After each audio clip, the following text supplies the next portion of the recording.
Hi കൂട്ടുകാരെ, പുതിയൊരു വീഡിയോയിലേക്ക് എല്ലാവർക്കും സ്വാഗതം. അങ്ങനെ മുത്തശ്ശിയുടെ വീട്ടിൽ വന്നത് പിന്നെ ഗൗതമിന് വലിയൊരു ആനന്ദം തന്നെ കിട്ടിയിരിക്കുകയാണ് കേട്ടോ.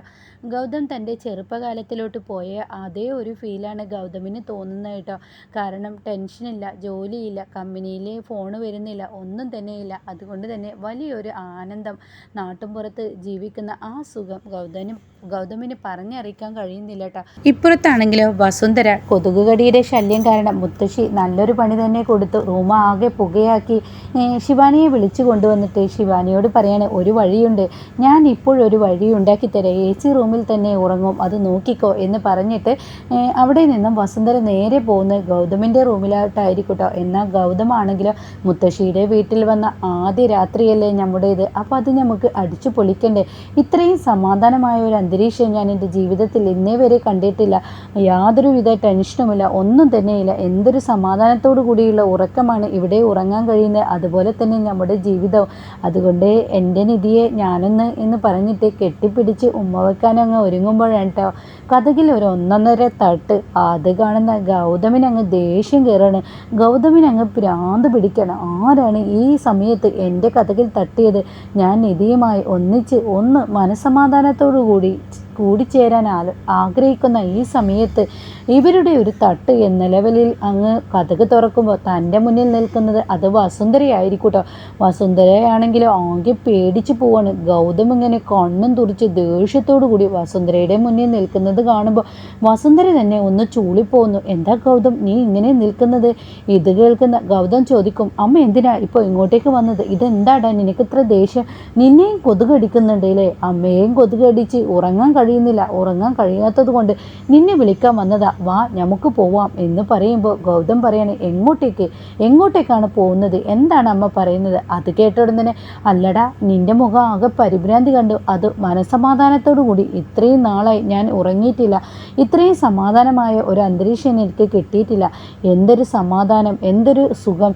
ഇവിടെ ഉറങ്ങുന്നത് പോലെ എവിടെ ഉറങ്ങാൻ കഴിയാം? അതുമോനെ നമുക്ക് ഈശ്വരമംഗലത്തോട്ട് പോവാം, നീ വായോ എന്ന് പറയുമ്പോൾ അമ്മയ്ക്ക് എന്താ ഇത് ഭ്രാന്തായ, ഞാനൊന്ന് കിടന്ന് ഉറങ്ങട്ടെ എന്ന് പറഞ്ഞ് കഥകങ്ങ് അടക്കുന്നതിനോടുകൂടി വസുന്ധര ശരിക്കും കാലിലും കയ്യിലും തളക്കപ്പെട്ടതുപോലെ ആയിരിക്കുന്നു കേട്ടോ. ആരുടെ മുന്നിൽ ചെന്നാലും തനിക്ക് ശബ്ദിക്കാനാവുന്നില്ല. കാരണം ഗൗതം തൻ്റെ പിന്നാലെ പോരുന്നില്ല. ഗൗതം എല്ലാം ഇഷ്ടപ്പെടുന്നു.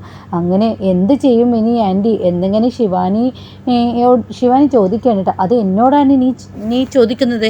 അതിനുള്ള വഴി നിങ്ങൾ തന്നെയല്ലേ കണ്ടെത്തുന്നത്? എന്താ എന്നോട് ചോദിക്കുന്നത് എന്ന് പറഞ്ഞിട്ട് ശിവാനിയുടെ നേർക്ക് അങ്ങ് വസുന്ധര ഒച്ചയെടുക്കുമ്പോൾ ഉടൻ തന്നെ, അത് പിന്നെ ആൻറ്റി ഞാനൊരു വഴി പറയാം, എന്തായാലും നാളെ ആവട്ടെ, നാളെ എന്തെങ്കിലും ഒരു വഴി തെളിയാതിരിക്കില്ല. നീയും നിൻ്റെ അമ്മയും ഒക്കെ കണക്കാണ്, എന്തായാലും ഇവിടെ അങ്ങ് കിടന്നുറങ്ങാം എന്ന് പറഞ്ഞിട്ട് വസുന്ധര ബെഡിൽ കിടന്നില്ല കേട്ടോ. അപ്പോഴേക്കും വസുന്ധര താൻ തൻ്റെ വീട്ടിൽ കിടന്നുറങ്ങുന്നതിനേക്കാൾ എത്രയോ സുഖമാണ് ഈ വീട്ടിൽ ഉറങ്ങുമ്പോൾ തനിക്ക് കിട്ടുന്നത്. ഗൗതം പറഞ്ഞത് ശരിയാണ്. എന്ത് നല്ലൊരു അന്തരീക്ഷം, ഒരു ടെൻഷനുമില്ല, എന്തൊരു സമാധാനത്തോടു കൂടി ഉറങ്ങാമെന്ന് പറഞ്ഞു. ഗൗതം പറഞ്ഞതുപോലെ തന്നെ വസുന്ധര നന്നായി കിടന്നുറങ്ങും കേട്ടോ. അങ്ങനെ വസുന്ധര പിറ്റേ ദിവസം രാവിലെയാണ് നീക്കുന്നത്. നീറ്റ ഉടൻ തന്നെ പിന്നീട് ബ്രഷിൻ്റെ കാര്യത്തിലൊക്കെ ഒരു ചെറിയൊരു വഴക്കൊക്കെ നടക്കുന്നുണ്ട് കേട്ടോ. അതിനെക്കുറിച്ച് ഇന്ന് റിവ്യൂ പറഞ്ഞിരുന്നല്ലോ. അങ്ങനെ പിന്നീട് അതൊക്കെ കഴിഞ്ഞതിന് ശേഷം നിധി തൻ്റെ ആ പൂജാമുറിയിൽ കയറി നിധി എല്ലാവർക്കും വേണ്ടി പൂജയൊക്കെ ചെയ്ത് എല്ലാവരുടെയും മുന്നിൽ ആരതി തട്ടുമായി ചെല്ലാണ്, പ്രസാദമൊക്കെ കൊടുക്കുകയാണ്. അങ്ങനെ അവരെല്ലാവരും അത് ചെയ്തതിന് ശേഷം അവിടെ ചന്ദ്രി പറയാണ്, എന്തായാലും എൻ്റെ മോനിക്ക് വേണ്ടി, എൻ്റെ മരുമകൻ ആദ്യമായി എൻ്റെ വീട്ടിലോട്ട് വന്നതല്ല, അതുകൊണ്ട് എൻ്റെ മരുമകന് വേണ്ടി ഞാൻ കുറച്ച് ഡ്രസ്സ് എടുത്തിട്ടുണ്ട് എന്ന് പറയാൻ കേട്ടോ. ഇതേ സമയം ഈശ്വരിമംഗലത്തെ ഈ അമ്മ മുത്തശ്ശിയും കൊടുക്കുന്നുണ്ട് എന്നൊക്കെ പറഞ്ഞിട്ട് സ്വർണ്ണാഭരണങ്ങൾ ഇങ്ങനെ എടുത്ത് വെക്കുകയാണ് കേട്ടോ. അപ്പോൾ ഈ സമയം അവിടെ തനിക്ക് കിട്ടിയ ഒരു ആയുധമാണല്ലോ. കാരണം വസുന്ധര കുറച്ച് നിമിഷങ്ങൾക്ക് മുന്നേ പറഞ്ഞതാണ്, നിങ്ങൾ അമ്മയും മകളും വേസ്റ്റാണ്, നിങ്ങളെ കൊണ്ട് ഒന്നിനും കഴിയില്ല എന്നൊക്കെ പറഞ്ഞ് പുച്ഛിച്ച് തള്ളിയതാണല്ലോ. അപ്പോൾ ഈ സങ്കടത്തോടു കൂടി നിൽക്കുമ്പോഴാണ് കേട്ടോ ഇവിടെ രേണുകൾക്ക് ഒരു ആയുധം കിട്ടുന്നത്.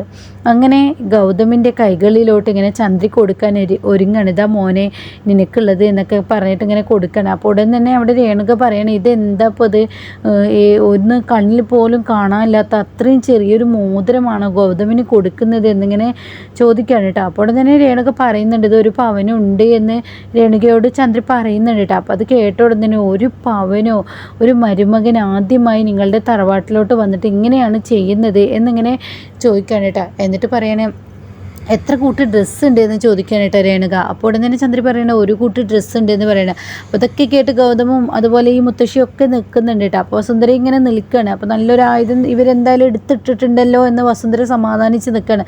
അമ്മയും മകളും ഞാൻ വിചാരിച്ചതുപോലെ ഒന്നുമല്ല, കാര്യങ്ങളൊക്കെ നല്ല വഴിക്ക് കൊണ്ടെത്തിക്കുന്നുണ്ട് എന്ന ആ ലെവലിൽ വസുന്ധര ഇങ്ങനെ നിൽക്കുമ്പോഴാണ് കേട്ടോ അവിടെ രേണുക വീണ്ടും ചോദിക്കുന്നത്, അല്ല ഗൗതം ഇവിടെ ഒരാഴ്ചക്ക് നിൽക്കാനാണ് വന്നതെന്ന് പറയുന്നത്, എന്നാൽ ഒരു കൂട്ട് ഡ്രസ്സൊക്കെ അവന് ഈ നാട്ടിൻപുറത്ത് നിൽക്കാൻ പറ്റുമോ? അവിടെ ടൗണിൽ താമസിക്കുന്നത് പോലെ അവൻ്റെ കോട്ടും സൂട്ടൊക്കെ ഇട്ട് നടക്കാൻ ഇവിടെ കഴിയുമോ എന്നൊക്കെ പറഞ്ഞിട്ട് രേണുക ഇങ്ങനെ കളിയാക്കാണ്. എന്നാൽ എൻ്റെ ചന്ദ്രി മനഃപൂർവ്വം ഇങ്ങനെ താഴ്ത്തി കെട്ടണം എന്നൊക്കെ എന്നെ പറയുമ്പോൾ അവിടെ വസുന്ധര കയറി ഇടപെടണം കേട്ടോ. ശരിയാണ്, ഇവർ പറയുന്നത് എത്ര ശരിയാണ്, നിങ്ങൾ ചെയ്തിരിക്കുന്നത് ശരിയാണ്. എന്താ മുത്തശ്ശിക്ക് എല്ലായിടത്തും ന്യായം കണ്ടെത്താൻ കഴിയുന്ന മുത്തശ്ശിക്ക് ഇതിലെന്താ തെറ്റ് പറയാനില്ലേ എന്ന് പറയുമ്പോൾ മുത്തശ്ശി പറയാണ്, ശരിയാണല്ലോ ചന്ദ്രി, നീ ചെയ്തത് തെറ്റ് തന്നെയാണ്. ശരിക്കും ഇവരെ അപമാനിക്കുന്ന തരത്തിലുള്ള പ്രവൃത്തിയാണ് നീ ചെയ്തത് എന്ന് പറയുമ്പോൾ ഗൗതം അങ്കിൾ എന്ന് അങ്കിൾ എന്ന് പറഞ്ഞിട്ട് അശോകനെ അങ്ങ് വിളിക്കാൻ കേട്ടോ. അപ്പോൾ അശോകൻ പറയണം, ഒരു മിനിറ്റ് ഇട്ടാ ഞാനിപ്പോൾ വരാമെന്ന് പറഞ്ഞിട്ട് അശോകൻ അങ്ങ് പുറത്തോട്ട് പോവാണ്. പിന്നീട് അശോകൻ അങ്ങ് പുറത്ത് പോയി വരുമ്പോൾ അശോകൻ്റെ കയ്യിലൊരു ബോക്സ് ഉണ്ടാവും, ചെറിയൊരു ബോക്സ് ഉണ്ടാവും. അപ്പോൾ അത് കാണുമ്പോൾ എന്താണെന്ന് അറിയാതെ വസുന്ധര ഇങ്ങനെ ഞെട്ടി നിൽക്കുകയാണ്. എന്നിട്ട് അശോകൻ പറയണേ, നിഖിൽ നീ ഇവിടെ വന്നേ എന്ന് പറഞ്ഞിട്ട് നിഖിലിൻ്റെ കയ്യിൽ ആ ബോക്സ് കൊടുക്കണം കേട്ടോ. എന്നിട്ട് പറയണേ, ഈ മാല നീ ഗൗതമിൻ്റെ കഴുത്തിൽ ഇട്ട് കൊടുക്കണം, നിൻ്റെ അളിയനല്ലേ ഗൗതം, അവൻ്റെ കഴുത്തിൽ നീ ഇട്ട് കൊടുക്കണം. ഇത് ഏകദേശം 5 പവനോളം വരുന്ന ഒരു മാലയാണ്, ഇത് അവന് കൊടുക്കണമെന്ന് പറയുമ്പോൾ അവിടെ ഞെട്ടിപ്പോവാണ് കേട്ടോ വസുന്ധര. ഈശ്വര, ഇങ്ങനെ ഒരു തിരിച്ചടി തനിക്ക് തരുമെന്ന് ഒരിക്കലും പ്രതീക്ഷിച്ചില്ല. ഈ രേണുക എന്തുകൊണ്ട് എന്നോട് ഈ കാര്യം പറഞ്ഞില്ല എന്ന ഭാവത്തോടു കൂടി ഈ രേണുക മനഃപൂർവ്വം എന്നെ മറ്റുള്ളവർക്ക് മുന്നിൽ താത്തിക്കെട്ടാനാണോ രേണുക ഇത് എടുത്തിട്ടിട്ട് ഈ മുത്തശ്ശിക്ക് മുന്നിൽ എനിക്കിത് സംസാരം ഉണ്ടാക്കിയത് എന്നൊക്കെ ഭാവത്തിൽ രേണുക എന്നെ തുറച്ച് നോക്കുമ്പോൾ രേണുക അയ്യോ ഞങ്ങൾ അറിഞ്ഞിട്ടില്ല എന്നുള്ളത് ഇങ്ങനെ തലകൊണ്ടിട്ട് കാണിക്കുന്നുണ്ട് കേട്ടോ. എന്നാൽ ഈ സമയം ഇപ്പുറത്ത് ഈ മുത്തശ്ശി ചോദിക്കുകയാണ്, എന്താ വസുന്ധരെ മനഃപൂർവ്വം നീ ഇങ്ങനെ ഓരോരോ പ്രശ്നങ്ങൾ ഉണ്ടാക്കുന്നത്? എത്രയായാലും പെറ്റമ്മ തന്നെ, ഞാൻ നേരത്തെ പറഞ്ഞതുപോലെ പോറ്റമ്മ എന്തായാലും പെറ്റമ്മയാവില്ല എന്ന് പറഞ്ഞിങ്ങനെ നിൽക്കുമ്പോൾ ചന്ദ്രി പറയണ, വസുന്ധരയെ ഞാനിപ്പോൾ ഇവിടെ 7 പവനോളം എൻ്റെ മരുമകന് ഞാൻ കൊടുത്തിട്ടുണ്ട്. പിന്നെ ഡ്രസ്സിൻ്റെ കാര്യം നീ ടെൻഷൻ ആവേണ്ട, അതൊരു പൂജാമുറിയാണ്, അതുകൊണ്ട് തന്നെ ഇവിടോട്ട് എല്ലാം കൊണ്ടുവരാൻ പറ്റില്ല എന്നിങ്ങനെ പറയുമ്പോൾ അശോകൻ പറയണ, ശരിയാണ്, എല്ലാം കൊണ്ടുവരാൻ പറ്റാത്തത് കൊണ്ട് അവൻ്റെ റൂമിൽ വേണ്ട ഡ്രസ്സുകളും എല്ലാം അവന് ഒരുക്കിയിട്ടുണ്ട്, അവനിവിടെ ഒരു കുറവും വരില്ല, അത് ഞങ്ങളുടെ ഉറപ്പാണ്. എൻ്റെ വീട്ടിലോട്ട് ആദ്യമായി വന്നതല്ലേ, എൻ്റെ അമ്മയുടെ വീട്ടിലോട്ട് ആദ്യമായി വന്ന അവരെ ഒരിക്കലും ഞങ്ങൾ കുറവ് വരുത്തി എന്ന് അശോകനും ചന്ദ്രയും ഉറപ്പിച്ചു പറയുമ്പോൾ ഇനി എന്ത് ചെയ്യുമെന്ന പ്രതിസന്ധിയിലാവാണ് കേട്ടോ. ഇതേ സമയം വസുന്ധര അവിടെ നിന്നങ്ങ് പുറത്ത് പോയതിന് ശേഷം വസുന്ധര ഇങ്ങനെ ഒച്ചയെടുക്കുകയാണ്. അതായത് ശിവാനിയോടും ഈ പറയുന്ന രേണുകയോട് കേട്ടോ, മനഃപൂർവ്വം നിങ്ങൾ അവർക്ക് മുന്നിൽ എന്നെ താഴ്ത്തിക്കെട്ടാനാണ് ഇങ്ങനെയൊക്കെ ചെയ്തതെന്ന് പറയുമ്പോൾ ശിവാനി പറയണേ, ഇനി അടുത്ത തന്ത്രം നമുക്ക് ഉപയോഗിക്കാം, നിഖിലിനെ വെച്ച് തന്നെ അത് ചെയ്യാമെന്ന് പറയണ്ട. അപ്പോൾ അടുത്ത തന്ത്രം ഉപയോഗിക്കുന്നുണ്ട്, പക്ഷേ ആ തന്ത്രങ്ങളെല്ലാം ചീറ്റിപ്പോവാണ്. ഇനി വസുന്ധരയ്ക്ക് ഒരു വിജയമില്ല, വസുന്ധരയ്ക്ക് ഇനി തോൽവി തന്നെയാണ്. കാരണം ഗൗതം ആകെ മാറി മറിഞ്ഞത് കൊണ്ട് വസുന്ധരയുടെ തൻ്റെ അമ്മയെന്ന് പറയുന്നവരുടെ ക്രൂരത ഇനി ഗൗതമിന് കണ്ടു നിൽക്കാൻ കഴിയില്ല കേട്ടോ. പ്രതികരിച്ച് തന്നെ ഗൗതം തുടങ്ങുന്ന ആ സീനുകളിലോട്ടാണ് കേട്ടോ ഇനി കഥ പോകുന്നത്.